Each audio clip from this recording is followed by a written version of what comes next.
Coming up in part 2 of my conversation with Haley Taylor on the Cindy Mom podcast. Hey, your job is not to go out and be like a fashion model. Your job is to go and connect with people. I'm Becky Brower, and I'm a Cindy Mom. Welcome to the Cindy Mom podcast.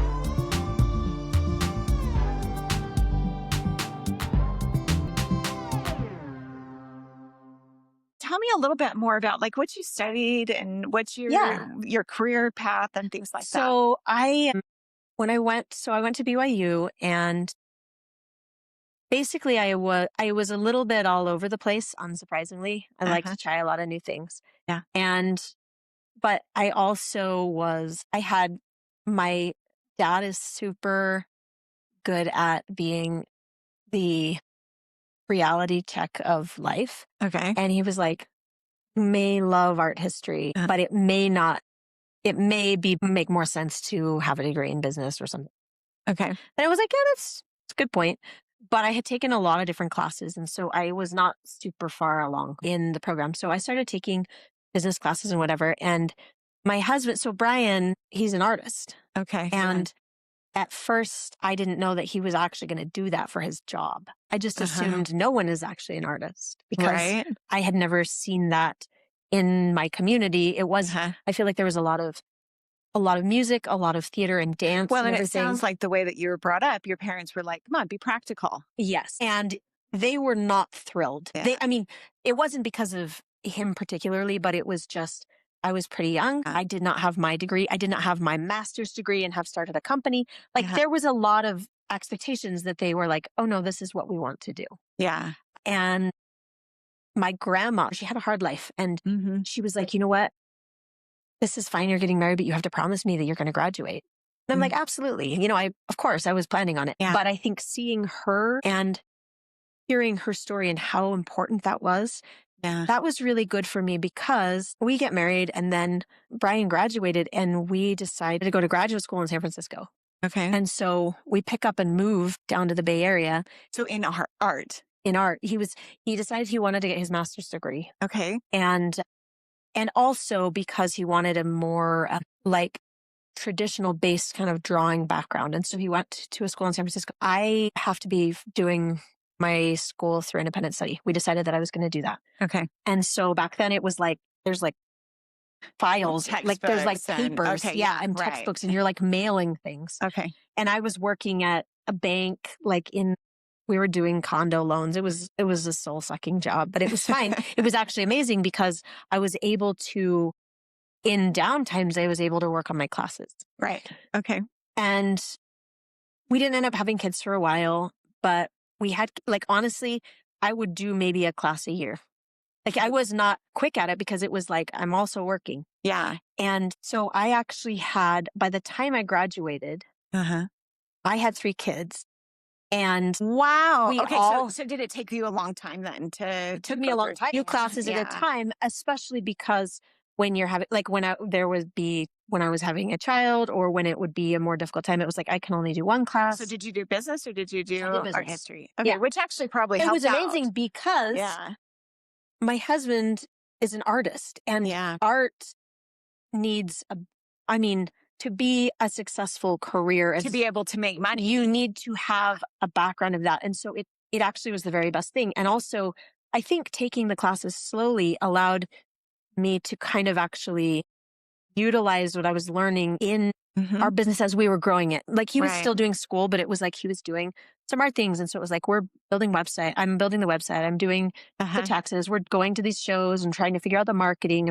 It turned out it was really beneficial. Really and you liked beneficial. It. Just as a good foundation, because I think the different art things, that's stuff that I've continued to be interested in. So what kind of art does he do? So he does oil painting landscapes and still lifes and that kind of thing. And is it mostly in galleries? There's a term plein air, which is painting outdoors on location. And so he would go to these festivals and he would paint right then. You paint a scene and then you sell it. Over years with the internet, setting up a website and people becoming more comfortable buying online. And he mostly will just sell, people will see something that he posts online and they're like, I love that. Can I buy it? He did a theme of forgotten or vanishing landscapes where he went to China and they were having these boat things that people would live on, and they were all the people were being moved off of them. They were being destroyed, and people were being moved into apartments. And so it was like their entire lifestyle was being taken away, and he was able to be there before they were removed. He's actually right now doing a series for the Great Salt Lake next year. My husband invented an art-easel. Yeah. And so we manufacture these, and I run that company. So we sell things all over the world. It's like a metal box. The bottom of it attaches to the tripod. Okay. And so then you can like open it up, you can paint, close it up, put everything in, and throw it in your bag. And it's protected because it's an aluminum box. So we've been manufacturing there, but also I can involve the kids in it because I want them to come help out in the family business. So I think that's been a positive. I think also for me to have some autonomy. There was a point where he was like, we should just sell this. And I was like, no, how about if I just run it? And it's like, this is my company. I'm going to make these decisions and these marketing or customer service issues. I think that's been a lot healthier relationship wise. So that's been kind of a cool. That is a really cool experience. Be able to work together with your husband can be challenging. It's honestly, I think one of the good, or one of the things that I think the biggest thing was when we decided, when I was thinking, you know what, we need to actually, a real business has business meetings. Yeah. We need to have business meetings where we talk about business, and we need to not talk about it in the other, because you don't want frustrations with a business decision someone has made to interfere. That's different from a relation, like our relationship or whatever. The business that hasn't. So you have to kind of set some boundaries and some rules of like, okay, we're going to have our planning meeting Monday morning. Let's put this. Oh, okay, this is on your mind. Let me put this in our agenda so that we can talk about it when the time is right. I think that's a good way to do it. Helpful. Yeah.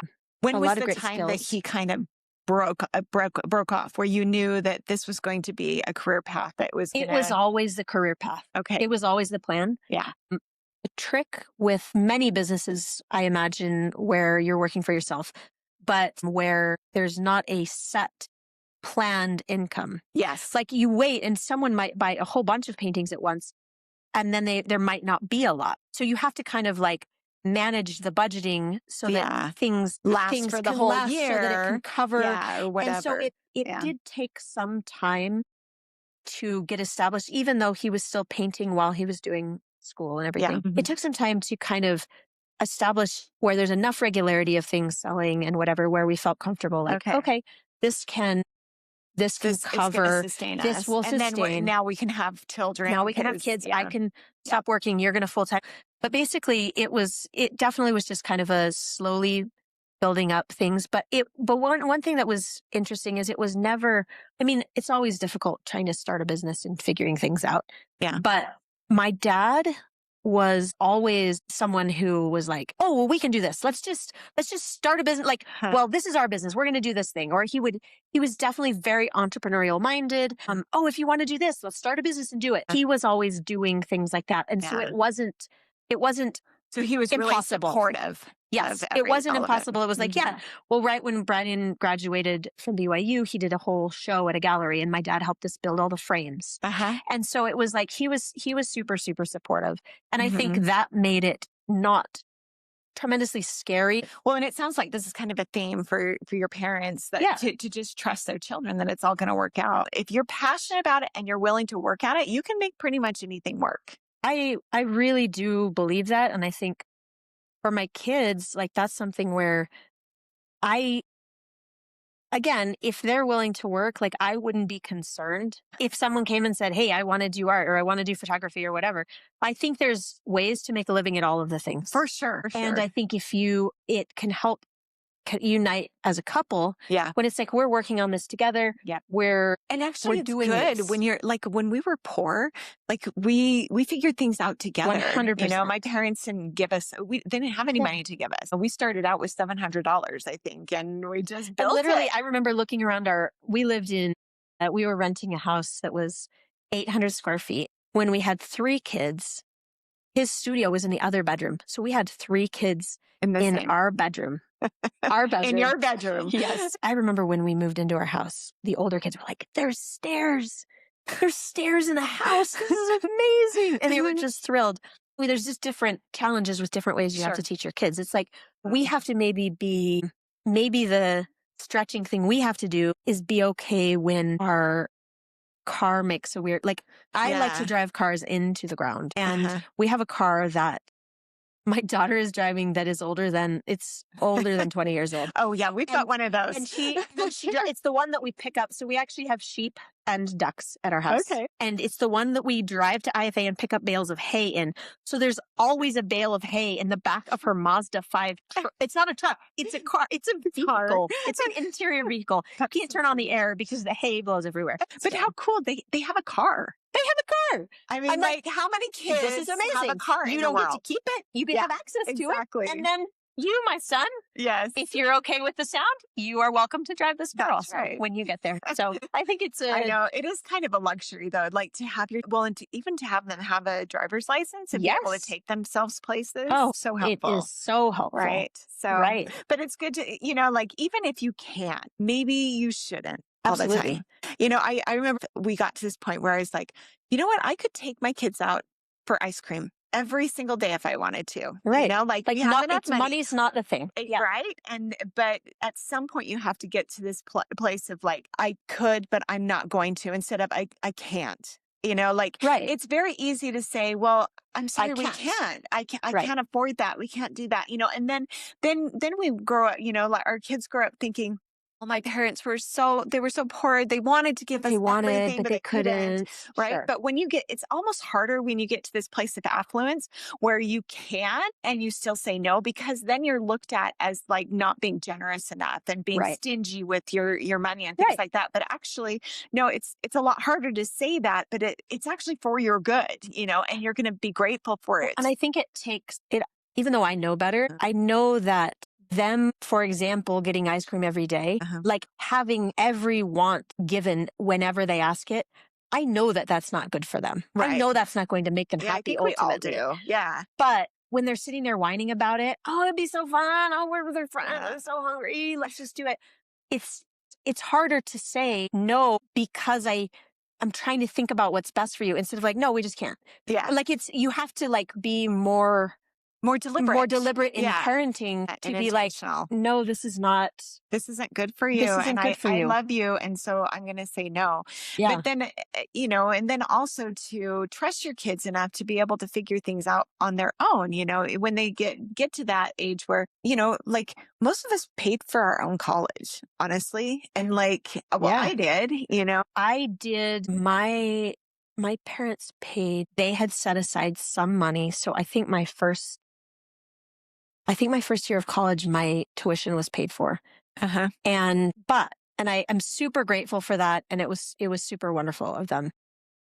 However, I really didn't lock in college until I started paying. Exactly. And then I was like, this is different. Right. And this is actually, I was not valuing this the way that I now do when I have to pay for it. Exactly. And that's the rub. It's hard because it's like, as a parent, you want to do, again, you want to make everything warm and cushy.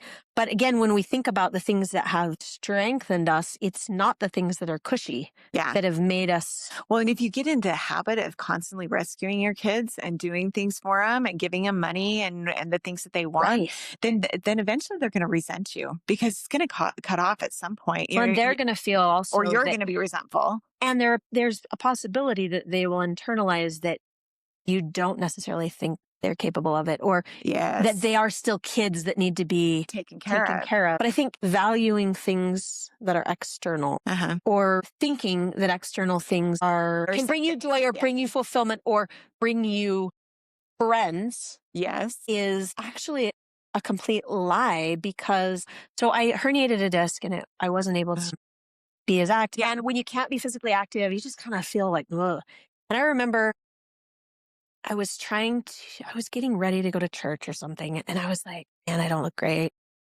And it was interesting because I kind of heard myself say like, hey, your job is not to go out and be like a fashion model.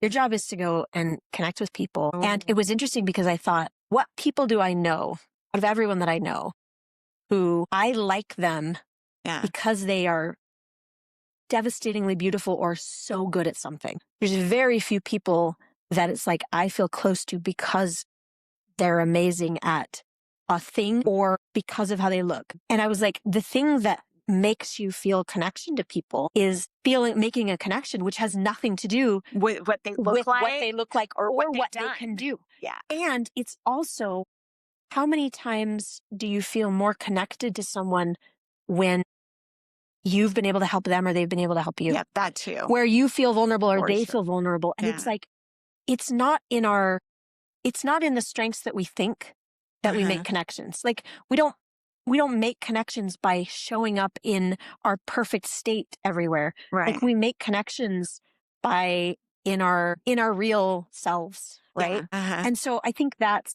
kind of the same thing where it's like, if you think that you have people that are not going to like you because you have a car with a weird sound, those are probably not your people. Well, and not only that, but doesn't the car with the weird sound make a much better story than somebody, going in with it, like when everything's just purchased from the same, like everything's just like, it's whatever. But I think it's the same thing where I think, again, I keep trying, during different times, every time, all the time there's certain times where you feel less good about yourself for whatever reason, whether it's, hey, I don't feel like I'm super fast biking or I'm a slow runner or I'm not super great at gardening or beekeeping or art. People are not going to not have a connection to me because of that. Right. The way that I hold myself, and if I'm retreating because I feel like somehow I'm not good enough and I have to hide, then of course that's going to affect relationships, and people will not feel like they are as connected, or I will not feel as able to connect to others. Yeah. So I don't know. That's something I kind of am that I always kind of think about. And sometimes there are people who are like, I am not going to hang out with you because your hair is weird. Yeah. Or whatever. Like, yes, those are people, or like, well, you're not a fast biker. I only want to go biking with fast bikers. But are those the kind of people you really want to hang out with? Those are probably not. Those are definitely, I don't actually want to be in that biking group. When I was thinking about the podcast, because I was like, Marty's like the Sendy mom. And then I was like, here's the thing though. I don't know of anyone who loves Marty because she is an amazing biker.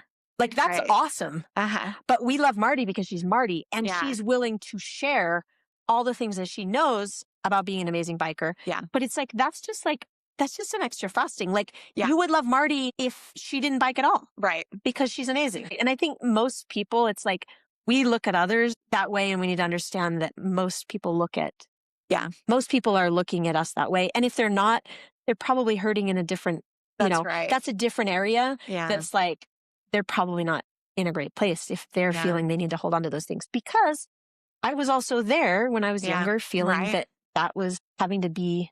It never works out, like, because I've been there too, like, in that I think most people depression kind of area where it's pretty dark at times, but it's like so inward focused, but in the wrong way. Like it's okay to kind of to focus on yourself, but if you're doing it like negatively and just putting yourself down and shaming yourself all the time, that's where it's not helpful.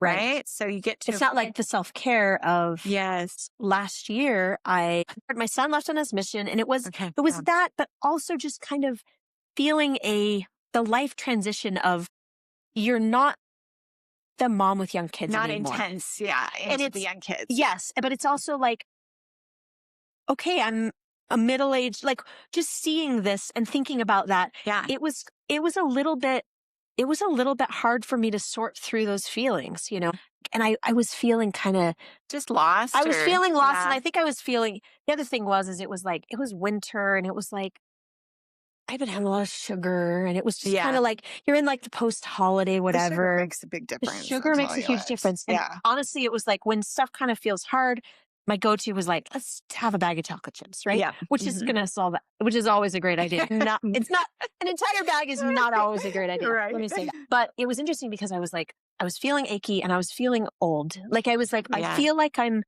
20 years older than I am. Yeah. Okay. And this was like in March, and I was in charge of planning the Youth High Adventure. So we were going to Moab, we were doing rappelling, we were doing hiking and all this stuff, and river rafting. It was going to be awesome. Okay. So I planned it and whatever, and it was like, I was getting ready to go, and I was like, oh man, I hope I can do all this stuff, because I kind of feel like, like I'm like this old lady now, whatever. And it got there, and we were doing stuff. We were setting up tents. We were just doing things. And one of the other moms came to me, and she's like, it seems like you're in your element. Like, this is so cool to see you doing stuff that you love. Yeah. And I was like, it was interesting because I was like, do I love it? Oh yeah. No, I did. But I was like, oh yeah, no, like my life isn't over. Yeah. Like, just because I've had one kid who's not at my home all the time anymore, like I'm not like going to be in a care center. Like I could actually, and it was like, I think that turnaround of just being like, oh no, like there's still a lot, something and it's to like, give. There's so much to give, and there's so many fun things to do, and it's okay. It was kind of, I needed a revamp of, it's okay if you're not, you can go out and rappel and you can be amazing. Yeah. I mean, you don't have to be amazing, and it can be an amazing time. Yeah. It can be fun. Right. And so I think that was kind of, that again was like a reset for me, where it was like, oh yeah, like just keep getting moving out there, keep trying different things. And I think when you I started to feel better, and it was like, I really have, and again, this is not a sugar episode or whatever, but cutting down on sugar has been like game changer. And I don't know if it's during the perimenopause time or whatever, like it hits differently now. Yeah. And it's been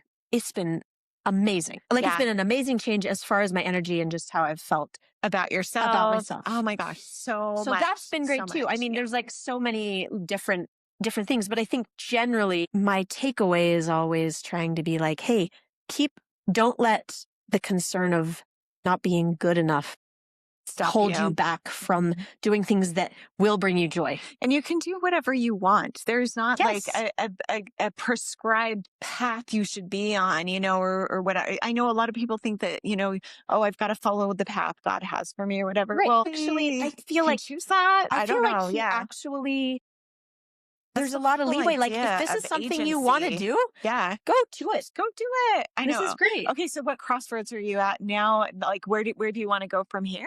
So I think it's interesting because right now I feel like this summer has been awesome, and I felt like there's been so many great things that I've been trying. I'm the coach of the mountain bike team with the kids who are brand new. And it's been so neat to see people who are just getting on a bike for the first time and being able to go and help. But I was just thinking, you come back on a high, you've been helping. It's been this amazing, like kind of adrenaline experience after biking. And my youngest daughter is kind of the only one at home because everyone else is biking. And it's interesting because I was thinking, how old is she? She's 10. Okay. So she's not quite a junior Devo yet. And I was thinking, and I've been doing, we have bees. I've been doing beekeeping, and that's something I do with my son. Oh, cool. He's designed these indoor beehives. So he has this whole thing. Indoor beehives? Yes, it's a whole extra thing. Okay, yeah. But that's been something we kind of do together. And I think that I need to also think about things that I can do to connect with her, because she's a little bit less, she's not as into like, let's go fast down or let's go do this thing. And she can be good at it, but she's a little bit more cautious about getting out and stuff like that. And so that's something, I don't know if it's a crossroads, but it's trying to make sure and balance the things that are really fulfilling to me, but also recognizing like I can still do that, but I also want to make sure that I'm examining what things I can do to maintain and to strengthen that connection as well. Yeah, because connecting to people means being interested in what they're interested in. Right. And so if you want to connect with your children, that's the best way to do it, is to find out whatever they're interested in and then go and learn a little bit about it. And while you're doing that, then they learn that they can trust you and that you trust them. Right. And that you care about them. So yeah. Yeah. So I think that's an interesting, it's interesting with the youngest, because everyone kind of does their thing and they're out. I want to make sure that she's not kind of just like home alone every night, just kind of reading or whatever. I mean, not that that's bad, but it's like, you want to make sure you're taking time to be present for each child, the and kids, exactly, and the people that are important to you, without getting overly involved, without micromanaging. micromanaging. So it's basically balancing. We're twirling the plates. But see, it's different though, because you're not telling her what to do. Right. You're asking her what you can do. Yes. And how you can better show up and have a better relationship. And I think that is really the key. Right. So we trust them and we ask them. And it's nice to be asked too. Like, absolutely. To have your kids or somebody else ask you like, hey, how can I help you? Or what have you been thinking about lately? Exactly. If people ask me like, what are you passionate about? My son-in-law is actually really good at having those kind of conversations. And to have him ask me about like my coaching stuff and my podcast and everything, it was really nice to be able to just talk about like what's important to me, and it was like important to him too. Yes, he's caring about you and the things that are important to you. So when you're trying to have that kind of a relationship, it's an important thing to remember. It's like, it's not all about me. It's about a conversation is actually two-way, right? It's so good to ask questions and listen to what people have to say, but also not to just be the listener. Like it's good to like insert yourself a little bit. And that's when you're going to have really good conversations, when you're able to connect that way, ask questions of this person, then add something, but then ask another question that, and like go back and forth. It's such a fun game. Oh, that's amazing. Which is exactly what I feel like this has been. This has been a really great conversation. Okay, I do have a few rapid fire questions for you though. Okay, so first one is, what has brought you joy in the last 24 hours? Okay, this is kind of a silly thing, but we just hatched ducklings in an incubator in our kitchen. And they are this little one. So this little duckling. So we were going to hatch a whole bunch. We had like 35 eggs. Wow. And I let the humidity get too low. Okay. And when the humidity gets too low, sometimes the little ducklings inside the eggs, if there's not enough moisture, there's like a membrane and it can shrink wrap them in the shell. And sometimes they can't hatch out. Yeah. And so I didn't realize this, but I'm wondering if this is what's happening, because we've only had 2 hatch out of the whole batch. And I don't think the other ones are going to make it.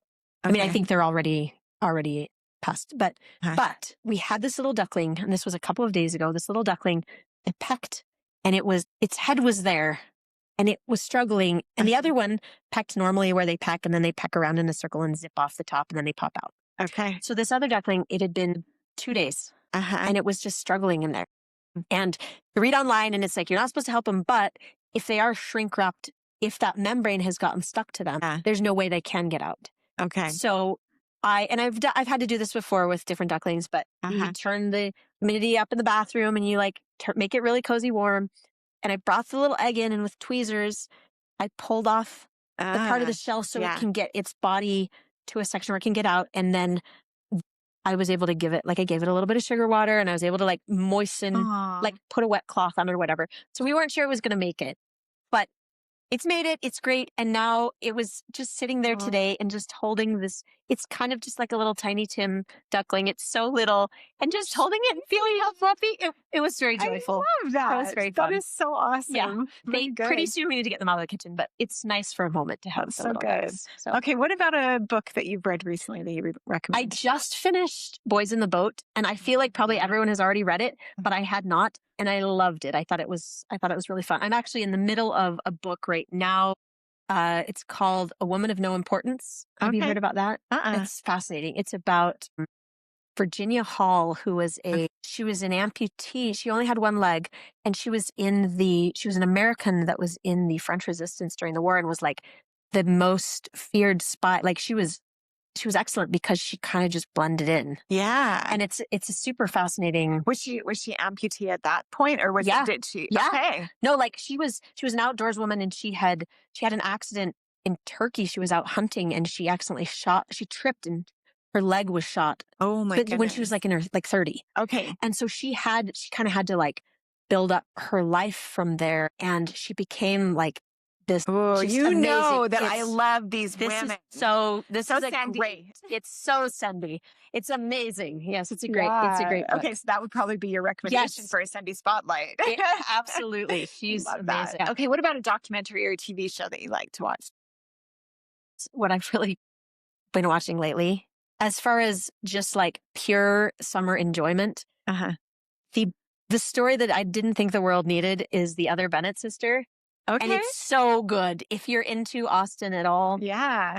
they've done such a great job because I don't know are you familiar with Jane Austen? Yeah. Okay. For sure. And the 6 video one, the Pride and Prejudice. yes, Mary is the least likable, and in the books she's just so like Whiny. rigid and whiny and just like so unlikable. Yeah. And they've actually done her backstory, and it's like she's the best, she's the most likable person, and you can see her journey from why she was this way and how she's always kind of getting the pushback of not being the amazing one in the family, and then how she kind of comes into her own. It's great. I highly recommend it. It's so really much. fun. Well, it's kind of like Wicked, right? You know, you get that it's a little bit like that story of these people, and then it was you like learn. I didn't even think I wanted to know about Mary. That's the thing is like we learned that there are good things about everybody, and we make these assumptions about people when we just don't really see the entire story, right? We just see a little portion. And that's one thing that I noticed that they did really well in this series is by the end of the episode, mostly every character,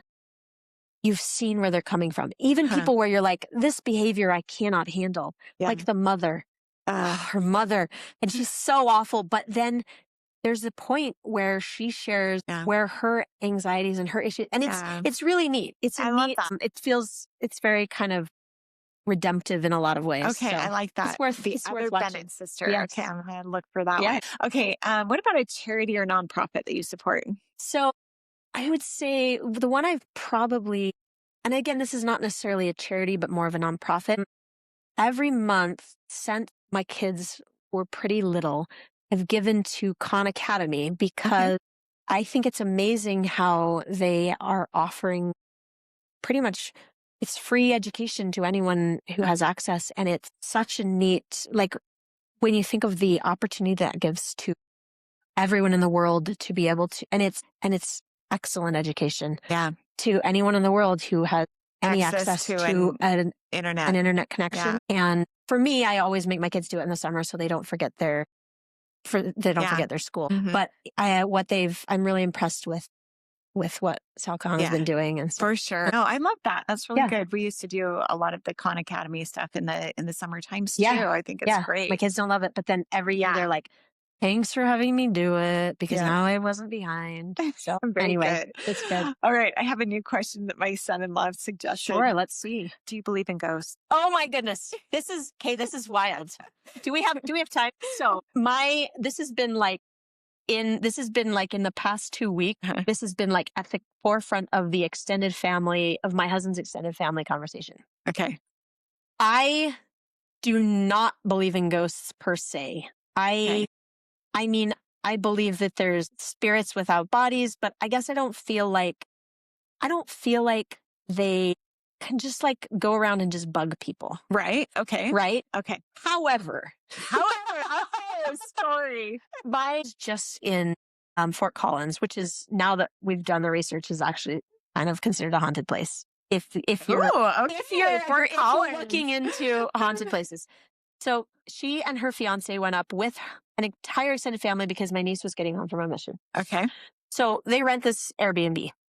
And she's telling us this story after they've gotten back. Basically, they show up and there's all the cousins are downstairs in the basement. And there's a room, and then there's a closet that's locked. You know how they always have locked closets in a condo or whatever. And then they have another room. And so her fiance is in the corner room. Then there's that closet between them. And then there's this other room.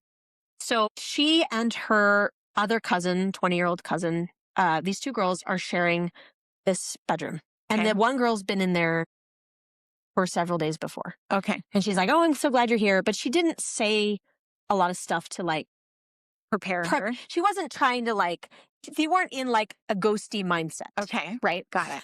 So they go to bed, and at like 2 a.m, my niece says she's awakened by the bed shaking. She thought it was an earthquake. There was like the bed shook, and then the cousin's water bottle flew off the nightstand onto the floor. And she thought, that's kind of weird. Yeah. But they were both kind of asleep, and so they kind of went back to sleep. And then in the morning, no earthquake. They talked to people. Nobody else had felt it. Okay.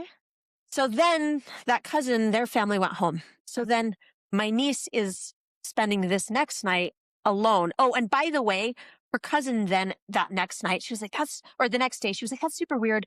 I felt like this room wasn't great. I feel like there was someone watching me or whatever. Again, she randomly says that. I don't know. Right. Okay. So my niece is she's pretty practical. She's not like, so she goes to bed that night and she's like, I just felt like when she told me the story, she's like, I just couldn't sleep. It just felt weird. I just felt, I don't know.